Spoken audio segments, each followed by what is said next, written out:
दुनिया का सबसे महंगा फूल कौन सा है? और बचपन में आप जो कार्टून देखते थे यो भी बंद क्यों हो गए? और आप जो बचपन में स्नैक्स खाते थे यो भी डिसकंटिन्यूड क्यों हो गए? आज हम ऐसे ही इंटरेस्टिंग फैक्ट्स के बारे में जानने वाले हैं। और अभी तक आपने मेरे चैनल को सब्सक्राइब नहीं किया, सब्सक्राइब करके बेल आइकॉन प्रेस कर दे। तो चलिए वीडियो शुरू करते हैं। नंबर 15, क्रिसोपेलिया नाम का एक ऐसा स्नेक है। ये स्नेक वास्तव में उड़ने की कैपेसिटी रखता है। हालांकि ये बर्ड्स की तरह पंखों से उड़ता नहीं है, बल्कि ग्लाइड करता है, यानी एक जगह से दूसरी जगह तक हवा में फिसलता है। क्रिसोपेलिया को आमतौर पर फ्लाइंग स्नेक या ग्लाइडिंग स्नेक कहा जाता है। ये स्पीशीज साउथ और साउथ ईस्ट एशिया में पाई जाती हैं। ये स्नेक ट्रीज से जंप लगाते हैं और अपने बॉडी को फ्लैट करके हवा में ग्लाइड करते हैं। ये हल्के होते हैं और उनका बॉडी उड़ान के लिए स्पेशल फॉर्म से फ्रेंडली होता है। इनका सबसे फेमस प्रकार है क्रिसोपेलिया पैराडीसी ट्री स्नेक, जो बहुत ब्यूटीफुल और कलरफुल होता है। नंबर 14, जूलियट रोज वर्ल्ड के मोस्ट एक्सपेंसिव फ्लावर में से एक माना जाता है, लेकिन इसकी प्राइस को लेकर अक्सर गलतफहमी होती है। जूलियट रोज को डेविड ऑस्टिन नामक ब्रिटिश ब्रीडर ने लगभग 15 वर्षों की मेहनत लगभग 25 करोड़ रुपए की कॉस्ट से डेवलप किया था। इसे पहली बार 2006 में चेल्सी फ्लावर शो में प्रदर्शित किया गया था। तब इसे $3 मिलियन का फूल कहकर प्रमोट किया गया, इसलिए इसे वर्ल्ड का मोस्ट एक्सपेंसिव फ्लावर कहा जाने लगा। इसका मतलब ये नहीं है कि एक जूलियट रोज फूल की कॉस्ट 100 करोड़ रुपए है। ये फूल प्रोफेशनल फोरम से ग्रो और बेचा जाता है और आप इसे ऑनलाइन भी खरीद सकते हैं। एक फ्लावर की कॉस्ट कुछ 100 से 1000 रुपए तक हो सकती है, न कि करोड़ों में। जूलियट रोज अपने डेवलपमेंट की कॉस्ट और दुर्लभता के कारण फेमस है। नंबर 13, जब हम दूसरों से अधिक एक्सपेक्टेशंस करते हैं और वे पूरी नहीं होती तो हमें डिसअपॉइंटमेंट, पेन और गुस्सा फील होता है। एक्सपेक्टेंसी थ्योरी के अनुसार एक्सपेक्टेशंस हमारे एक्सपीरियंस और मेंटल बैलेंस को प्रभावित करती हैं। जब हम अपने आप से एक्सपेक्टेशंस रखते हैं तो हम अपनी कैपेसिटी, हार्ड वर्क और इम्प्रूवमेंट पर ध्यान कंसंट्रेटेड करते हैं। ये हमें कंट्रोल और सेल्फ सेटिस्फैक्शन की इमोशन देता है। Internal locus on off control रखने वाले लोग सेल्फ को ही अपनी सिचुएशन का रिस्पॉन्सिबल मानते हैं और ये मेंटल रूप से अधिक स्ट्रांग होते हैं। एक्सपेक्टेंसी थ्योरी भी यही कहता है, दूसरों के बिहेवियर को कंट्रोल नहीं किया जा सकता, लेकिन अपनी रिस्पॉन्स को किया जा सकता है। दूसरों से कम एक्सपेक्टेशंस रखें, खुद से ज्यादा। यही सेल्फ रिलायंस, मानसिक शांति और सुख का मार्ग है। नंबर 12, रेनबो यूकलिप्टस, जिसे साइंटिस्ट रूप से यूकलिप्टस डिग्लुप्ता कहा जाता है, वास्तव में एक बहुत ही अमेजिंग एंड अट्रैक्टिव ट्री है। इसकी सबसे स्पेशल बात इसका तना है, जो टाइम टू टाइम पर अपनी छाल बदलता है। जब पुरानी छाल झड़ती है तो नीचे से ग्रीन, ब्लू, ऑरेंज, पर्पल की नई छाल निकलती है, जिससे इसका तना इंद्रधनुषी कलर्स में दिखाई देता है। हालांकि इसे ऑस्ट्रेलिया में पाया जाने वाला ट्री कहा जाता है, लेकिन असल में ये इंजिनमी ओरिजिनल फॉर्म से न्यू गिनी, इंडोनेशिया और फिलीपींस जैसे ट्रॉपिकल एरिया का है। इसे सजावटी प्लांट्स के रूप में ऑस्ट्रेलिया, भारत और अन्य कंट्रीज में भी लगाया गया है। ये ट्री गर्म और नम क्लाइमेट में अच्छी तरह पनपता है। नंबर 11, जेलीफिश एक समुद्री क्रीचर है जिसके बॉडी में हार्ट, ब्रेन्स और बोन्स नहीं होती हैं। उनके बॉडी में लगभग 95% वाटर होता है। जेलीफिश अकशेरुकी जीव होते हैं जो निडारिया नामक समूह से संबंधित हैं। जेलीफिश में हार्ट, ब्रेन्स और बोन्स नहीं होती हैं। वे केवल 5% जेली सब्सटेंस से बने होते हैं, बाकी सब वाटर है। जेलीफिश को फिश नहीं माना जाता है क्योंकि उनमें गलफड़े, पंख और रीढ़ की बोन्स नहीं होती है। जेलीफिश कई अलग अलग साइज और कलर्स में आते हैं और वे डिफरेंट टाइप्स के साइज और लाइफस्टाइल के साथ वर्ल्ड के हर ओशियन में पाए जाते हैं। नंबर 10, सिक्लेट फिश के बिहेवियर में ये बात काफी इंटरेस्टिंग और थोड़ी शॉकिंग वाली भी है। सिक्लेट फिश बहुत अच्छी पेरेंट्स मानी जाती है, लेकिन इनका बिहेवियर सिचुएशन के अनुसार चेंज हो सकता है। कई सिक्लेट स्पीशीज अपने अंडों और बच्चों को सुरक्षा देने के लिए उन्हें अपने मुंह में रखती है। जब खतरा फील होता है या माँ बहुत ज्यादा स्ट्रेस में होती है, तब वह कभी कभी अपने ही बच्चों को निगल जाती है। ये एक तरह का सर्वाइवल इंस्टिंक्ट होता है, या तो बच्चों को तुरंत सेव करना या फिर अगर जिंदा रखना संभव ना हो तो एनर्जी के रूप में यूज करना। ये बिहेवियर नेचुरल सिलेक्शन का पार्ट है। केवल हेल्थी और सेफ सिचुएशन में ही चाइल्ड को जीवित रखा जाता है। नंबर 9, कैमेलियन गिरगिट के बॉडी की लंबाई से लगभग 2 गुनी लंबाई की टंग होती है, जो उन्हें अपने शिकार को पकड़ने में हेल्प करती है। गिरगिट की जीभ बहुत तेजी से बाहर निकल सकती है और वह 1 सेकंड के कुछ पार्ट में ही शिकार को पकड़ लेती है। गिरगिट की टंग की लंबाई उनके बॉडी की लंबाई के लगभग बराबर होती है। गिरगिट की जीभ में मसल्स और बोन्स होती हैं। गिरगिट की टंग का यूज शिकार को पकड़ने और खाने के लिए किया जाता है। नंबर 8, रूस वर्ल्ड का सबसे बड़ा कंट्री है और यह 11 टाइम जोन्स में फैला हुआ है। इसकी चौड़ाई इतनी ज्यादा है कि वहाँ एक हिस्से में मॉर्निंग हो सकती है जबकि दूसरे हिस्से में नाइट, लेकिन ऐसा केवल रूस में नहीं होता। ऐसे और भी कंट्री हैं जहाँ एक पार्ट्स में डे और दूसरे में नाइट हो सकती है, जैसे यूनाइटेड स्टेट्स, ONF अमेरिका, इसमें भी कई टाइम जोन्स हैं और हवाई अलास्का जैसे पार्ट्स मुख्य भूमि से बहुत दूर हैं। कनाडा ये भी बड़ा कंट्री है जिसमें कई टाइम जोन्स आते हैं। एंड ऑस्ट्रेलिया इसके वेस्ट एंड ईस्टर्न पार्ट्स में भी टाइम में बड़ा अंतर होता है। रूस ज़रूर सबसे बड़ा कंट्री है और वहाँ ऐसा होना आम है, लेकिन यह अकेला कंट्री नहीं है जहाँ एक पार्ट्स में डे और दूसरे पार्ट्स में नाइट हो सकती है। नंबर 7, सांपों का डर वास्तव में वर्ल्ड भर में सबसे आम फोबियाओं में से एक है। ऑफिडियोफोबिया भी कहते हैं, लेकिन सही साइंटिफिक शब्द ऑफिडियोफोबिया है। ये एक प्रकार का जूफोबिया है, यानी एनिमल्स से रिलेटेड फियर। ये फियर इतना आम है कि कई बार लोगों को सिर्फ सांप की पिक्चर या वीडियो देखकर भी बेचैनी या फियर फील हो सकता है। साइंटिस्ट का मानना है कि यह फोबिया ह्यूमन एवोल्यूशन से जुड़ा हो सकता है, क्योंकि सांप कभी ह्यूमन बीइंग्स के लिए खतरा थे, तो यह फियर एक सिक्योरिटी सिस्टम के रूप में इवॉल्व हुआ। नंबर 6, अलास्का में स्थित टाउन पोल में हर ईयर 18 नवंबर को सन डूबता है और 23 जनवरी को फिर से उगता है। इस ड्यूरेशन के दौरान लगभग 67 दिन तक यहाँ अंधेरा रहता है। ये नॉर्थ पोल के पास लोकेटेड होने के कारण होता है, जहाँ विंटर में सन हॉरिजॉन के ऊपर नहीं आ पाता है। इस ड्यूरेशन को पोलर नाइट कहा जाता है। ये घटना सिर्फ पोल ही नहीं बल्कि और भी अंटार्कटिक एरियाज में देखने को मिलती है, लेकिन पोल में ये स्पेशल इसलिए मानी जाती है क्योंकि यह एक बड़ा सेटल डाउन हुआ एरियाज है। नंबर 5, बटरफ्लाइज किसी ऑब्जेक्ट का टेस्ट अपने पैरों से छकती है। बटरफ्लाइज के पैरों में सेंसिटिव रिसेप्टर्स, टेस्ट सेंसर्स होते हैं। जब बटरफ्लाइज किसी लीव्स या फ्लावर्स पर बैठती है तो उसके पैर उस सरफेस को छक लेते हैं, यानी उसमें मौजूद केमिकल एलिमेंट्स को फील कर लेते हैं। इसे बटरफ्लाइज तय करती है कि ये लीव्स या फ्लावर्स अंडे देने या रस चूसने के लिए सूटेबल है या नहीं। बटरफ्लाइज को सही प्लांट्स पर अंडे देने होते हैं ताकि उनके बच्चों कैटरपिलर को खाने के लिए सही भोजन मिल सके। पैरों से टेस्ट लेने की यह यूनिक एबिलिटी उन्हें क्विक डिसीजन लेने में हेल्प करती है। ये नेचर की एक बेहद इंटरेस्टिंग और यूनिक फीचर है। नंबर 4, बैम्बू को जलाने पर जो स्मोक निकलता है उसमें भी कई हार्मफुल केमिकल्स होते हैं, जैसे कि carbon monoxide, benzene, formaldehyde, particulate matter. ये तत्व ह्यूमन हेल्थ के लिए हार्मफुल हो सकते हैं, खासकर यदि बैम्बू बड़े पैमाने पर या लगातार जलाया जाए और हवादार जगह न हो। 20 सिगरेट के बराबर हार्मफुल वाली कंपेयर अक्सर इनफॉर्मल क्लेम्स या एनवायरमेंटल अवेयरनेस कैंपेन्स में की जाती है, मगर इसके पीछे कोई एक्यूरेट और यूनिवर्सल साइंटिस्ट अध्ययन नहीं है जिसे व्यापक रूप से मान्यता मिली हो। बैम्बू जलाने से निकलने वाला स्मोक हेल्थ के लिए हार्मफुल हो सकता है, खासकर बंद या खराब वेंटिलेशन वाली जगहों में। नंबर 3, 2015 में रूस में एक खबर वायरल हुई थी जिसमें कहा गया था कि एक युवक ने पिज्जा से शादी कर ली क्योंकि उसे लगा कि ह्यूमन बीइंग्स के साथ रिलेशंस बहुत कॉम्प्लेक्स और निराशाजनक होते हैं। ये शादी कानूनी रूप से मान्य नहीं थी बल्कि एक सिंबॉलिक या फनी स्टेप था। ये घटना मीडिया में वायरल मार्केटिंग, इंडिविजुअल स्टंट्स या सोशल क्रिटिसिज्म के रूप में देखी गई। उस व्यक्ति का कहना था कि पिज्जा कभी धोखा नहीं देता, शिकायत नहीं करता और हमेशा खुश करता है। ये बातें उसने मीडिया से बातचीत में मजाक के रूप में कही थीं। ये इस बात को दर्शाता है कि कैसे कुछ लोग आधुनिक रिलेशंस की जटिलताओं से निराश होकर अजीब तरीके से प्रतिक्रिया दे सकते हैं। नंबर 2, इंडिया में कई पॉपुलर स्नैक्स टाइम के साथ बंद हो गए हैं, जिनमें से कई 90 के दशक और 2000 के दशक की शुरुआत में बच्चों और युवाओं के बीच बेहद फेवरेट थे। इन स्नैक्स के बंद होने के पीछे डिफरेंट रीजन रहे हैं, जैसे बिक्री में गिरावट, कंपटीशन, हेल्थ संबंधी चिंताएं या कंपनी की स्ट्रेटजी में बदलाव होना। तो चलिए जानते हैं। Number 1, Cadbury bytes. एक टाइम पर इंडिया में बच्चों और टीनेजर्स के बीच बेहद पॉपुलर स्नैक था। मार्केट में उस टाइम कई स्नैक ब्रांड्स आ चुके थे, जैसे कुरकुरे, चीटोस, पर्क, मंच और अन्य चॉकलेट नमकीन ऑप्शन आ गए थे। छोटे दुकानदारों के अकॉर्डिंग ये जल्दी बिकता नहीं था और स्टॉक पुराने हो जाते थे। शुरुआत में इसका एडवर्टाइजमेंट काफी मजेदार था, लेकिन बाद में प्रमोशन कम कर दिया गया। इसकी डेलिकेट पैकेजिंग और टेक्सचर की वजह से ट्रांसपोर्ट में नुकसान होता था, इसलिए इसे बंद कर दिया गया था। पर आज भी बहुत सारे फैंस ने सोशल मीडिया पर कैडबरी से इसे वापस लाने की डिमांड की है।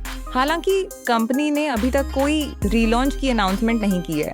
नंबर 2, सेंटर शॉक एक बहुत ही पॉपुलर लेकिन टेम्पररी च्यूइंग गम थी, जिसे उसके बेहद तीखे और खट्टे स्वाद के लिए जाना जाता था। ये बच्चों और टीनेजर्स के बीच शॉकिंग टेस्ट अनुभव के कारण काफी फेमस हो गई थी। टेस्ट बेहद स्पेसिफिक था जो सभी को पसंद नहीं आता था। इसके अलावा यह सिर्फ शॉक वैल्यू पर आधारित था, लॉन्ग टाइम तक दोहराव में मजा नहीं आता, इसलिए बाजार में लिमिटेड सक्सेसफुल के बाद इसे कई कंट्रीज में बंद कर दिया गया। यह गम आज भी कुछ खास कंट्री में लिमिटेड क्वांटिटी में नॉस्टैल्जिक प्रोडक्ट के रूप में कभी-कभी रीलॉन्च किया जाता है। नंबर 3, बिग बबूल। बिग बबूल एक बेहद पॉपुलर च्यूइंग गम थी, खासकर 90 और 2000 के दशक की शुरुआत में इंडियन चिल्ड्रन के बीच। ये च्यूइंग गम बड़े बुलबुले बनाने के लिए फेमस थी, इसी रीजन इसका नाम बिग बबूल रखा गया था। आमतौर पर मीठे फल जैसे स्ट्रॉबेरी, मैंगो और टूटी फ्रूटी फ्लेवर में आती थी। कुछ लिमिटेड एडिशन फ्लेवर भी लॉन्च हुए थे। ये गम परफेक्टी वन मेले कंपनी द्वारा बनाई गई थी, जिसने अल्पेनलिबे एंड सेंटर फ्रेश जैसे अन्य पॉपुलर प्रोडक्ट्स भी बनाए। इसके एडवर्टाइजमेंट बच्चों को टारगेट करते थे, जिनमें बड़ी खुशी से बुलबुले बनाते हुए बच्चे दिखाई देते थे। बाजार में नई चॉकलेट्स, मिंट गम और कैंडी वैरायटीज के आने से इसकी डिमांड धीरे धीरे कम हो गई। ब्रांड ने नई जनरेशन के कंज्यूमर्स के साथ दोबारा जुड़ने की ट्राई नहीं की, जिससे इसकी पॉपुलैरिटी कम होती चली गई। अंत मांग में गिरावट के कारण इसे इंडिया में बंद कर दिया गया। Number 4, Phantom sweet cigarettes. Phantom sweet cigarettes India में बच्चों के बीच एक नॉस्टैल्जिक और यूनिक कैंडी एक्सपीरियंस थी। यह असली सिगरेट जैसी दिखती थी, लेकिन वास्तव में यह मीठी सफेद चीनी से बनी कैंडी होती थी और पैकेट भी असली सिगरेट की तरह लाल सफेद डिजाइन में आता था।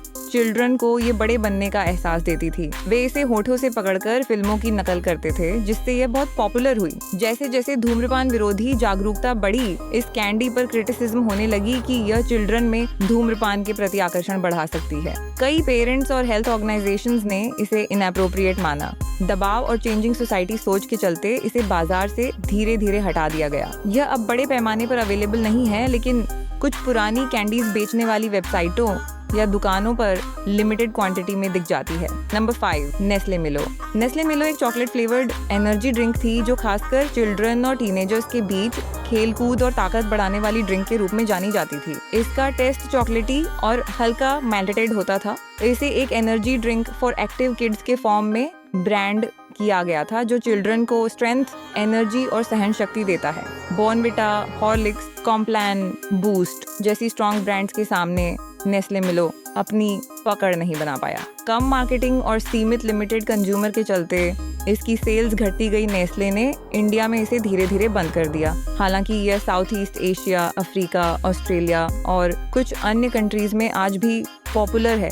इंडिया में मिलो अब आमतौर पर बाजार में नहीं मिलता, लेकिन ऑनलाइन इंटरनेशनल स्टोर्स से या दुबई, सिंगापुर जैसी जगहों से कभी कभार खरीदा जा सकता है। Number 6, hippo chips. Hippo chips एक समय पर काफी फेमस स्नैक्स थे, जिन्हें पार्ले एग्रो ने लॉन्च किया था, एक हेल्दी ऑप्शन के रूप में जो डीप फ्राइड चिप्स का मुकाबला कर सके। मार्केट में लेज, कुरकुरे, बिंगो और अन्य फ्राइड चिप्स पहले से ही कब्जा किए हुए थे। ब्रांड ने शुरुआत में काफी क्रिएटिविटी दिखाई, लेकिन बाद में प्रमोशन में कमी आ गई। इंडियन कंज्यूमर्स ने बेक्ड की बजाय फ्लेवर और फ्राइड ऑप्शंस को अधिक पसंद किया। सेल्स में गिरावट और ब्रांड कनेक्शन की कमी के कारण हिप्पो को बाजार से हटा लिया गया। हिप्पो चिप्स अब इंडिया में उपलब्ध नहीं है। पार्ले एग्रो ने भी इसे फिर से लॉन्च करने की अनाउंसमेंट नहीं की है।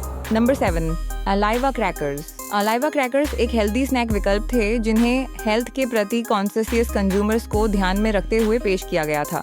ये क्रैकर्स मुख्य फॉर्म से गेहूं और दालों से बनाए गए थे। उस समय 2010 के इंडिया में हेल्दी स्नैक्स की मांग लिमिटेड थी। लोग स्वाद को प्रायोरिटी देते थे। अलाइवा क्रैकर्स को लेकर कोई बड़ा एडवर्टाइजमेंट या कंज्यूमर्स कनेक्शन नहीं बन पाया। बाजार में बड़े और बेहतर मार्केटेड स्नैक्स ब्रांड्स पहले से मौजूद थे, जैसे ब्रिटानिया, न्यूट्री चॉइस आदि। बिक्री में निरंतर गिरावट के चलते इसे चुपचाप बाजार से हटा लिया गया। अलाइवा क्रैकर्स अब बाजार में उपलब्ध नहीं है और कंपनी की ओर से कोई पूर्ण लॉन्च की जानकारी भी नहीं है। Number 8, gold spot. Gold spot एक ऑरेंज फ्लेवर्ड कार्बोनेटेड ड्रिंक थी, जिसे पार्ले ने बनाया था, और यह 1970 से लेकर 1990 के दशक तक इंडिया में बहुत ही पॉपुलर रही। 1993 में कोका कोला ने पार्ले के सारे प्रमुख beverage brands Thums Up, Limca, gold spot को खरीद लिया ताकि वो इंडियन मार्केट में दोबारा एंट्री कर सके।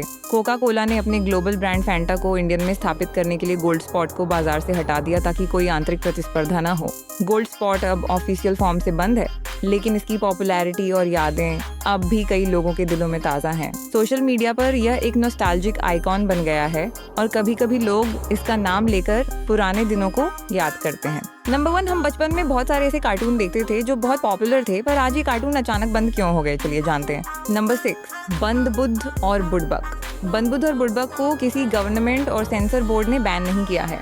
इसका टीवी से ऑफ एयर होना मेनली कारण है चैनल लाइसेंस और ब्रॉडकास्टिंग रीब्रांडिंग की वजह से हुआ ये शो सबसे पहले ZQ पर 2015 में शुरू हुआ, लेकिन कुछ ही सालों में ZQ ने अपनी लाइनअप और फोकस बदल दिया, बच्चों के लिए विशेष चैनल क्लोज कर दिया। इसके बाद show discovery kids, big magic, cartoon network और पोगो टीवी पर आया, लेकिन हर चैनल की लिमिटेड पीरियड की डील के बाद इसे ऑन एयर से हटा लिया गया। न तो किसी कंट्रोवर्शियल कंटेंट के रीजन, न ही सेंसर बोर्ड की एक्शन के चलते इसे बैन किया गया, बस distribution issues and channel strategy change की वजह से अब नए एपिसोड टीवी पर नहीं दिखते।